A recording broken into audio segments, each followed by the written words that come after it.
Hey there, welcome to day 312 of our BU 365 day challenge to do one thing every day that improves us and makes us a better version of ourselves. Sharon Horne-Ellstrom here, coming to you from the hallway of our hotel in Kearney, Missouri, I believe. Never been here before. Cute little town. I guess we came in the dark, so what do I know? But I'm looking out at the little strip mall out the window behind me. On my knees in the hall to try to be quiet for my daughter and granddaughter. So we're going to make this short and sweet. Today happens to be midterm election day in the United States. And so the topic that popped into my mind today is think for yourself. And that means, just like we talked about yesterday, doing our due diligence, doing our homework, looking into things and studying them and finding out what is right and what decision in all of our decisions is right for us. So I looked up, and I'm using my magnifying glass to hold my phone today, so I'm going to see if I can see the list, but I looked up 7 different ways to think for ourselves. And it's just a list from the internet, so take it with a grain of salt, but see if there's something like that we talked about yesterday, always be learning, that we can learn from this particular list, right? Maybe you won't take anything away, maybe you're already doing all these things, maybe you are 100% satisfied with your ability to think for yourself. But if not, I think it's like anything else. There's always room for improvement in each and every one of us in every area and aspect of our life. So how can we think for ourselves? What are some ways to think for ourselves?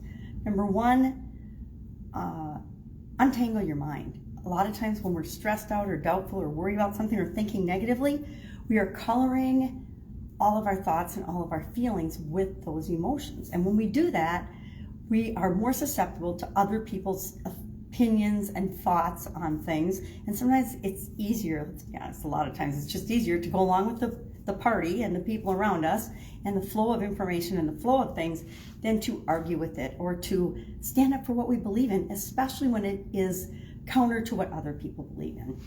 But the truth is, we get to believe whatever we want, and we should be proud of that. I mean, I believe in morals and values and ethical behavior and doing what you say you're going to do and fidelity, etc. A lot of people don't believe in those things, so then we're not going to probably click or be compatible or ever have a relationship or work together. Number 2, I can't read this at all, so let's go to number 3. Examine your values. What's important to you is always going to help you to think for yourself. You want to make decisions and choices and have opinions and beliefs that are congruent and consistent with our core values, the things that are really important to us. We've talked about core values, I think, once a month for 9 months, and then I'm not sure, I don't know if we talked about core values last month or not. We may or may not have, but we've covered it a lot. So we always have to know what's important to us because that helps us make quicker, easier decisions. Be empathetic, cultivate an attitude and be empathetic and try to understand other people's point of views. Try to see other people's point of views. We don't have to agree with someone in order to have a different point of view, have a different perspective, and consider their perspective and try to understand, seek to understand why they think and believe the things that they believe. And then think for yourself and form your own opinion.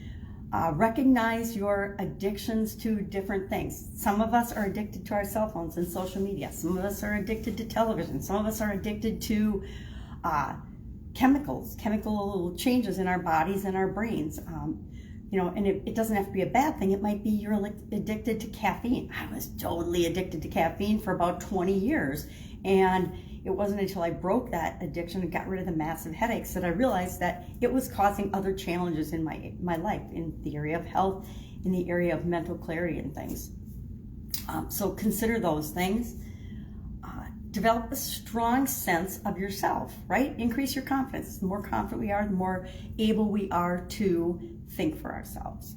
Don't buckle under the pressure of other people's thoughts and opinions, right? We're inundated with so many messages every single day on every topic that you can even imagine. And it's up to us to filter out the things that aren't for us, aren't moving us toward what we want, and then let in the things that will, to make room for the things that will help us move toward what we want. Have a self-care plan. I think we've talked about this dozens of times this year already.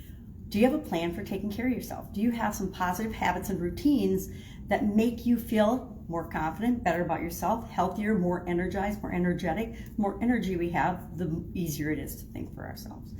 So those are just a list, and I might have missed one I don't know. Doesn't matter. My knees are starting to hurt. I'm kneeling in the hall. Our action item today is just to share one area of your life that you think for yourself today.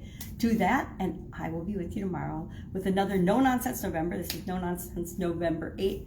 Think for yourself. Have an awesome day.